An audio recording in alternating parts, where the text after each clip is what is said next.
we've been waiting for this for many months now, and finally we are here in Sydney. We would have loved to obviously have this boat here earlier, but we're happy to be here in 2024. The company is celebrating 10 years anniversary this October in Stockholm.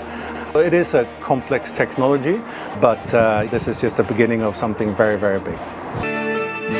It is just so different, so innovative, so kind of logical really that this is the next step in boating. Everybody is, accepting and enthusiastic about electric cars, and then they think, oh yes, of course, why wouldn't boats be electric and go foiling over the waves?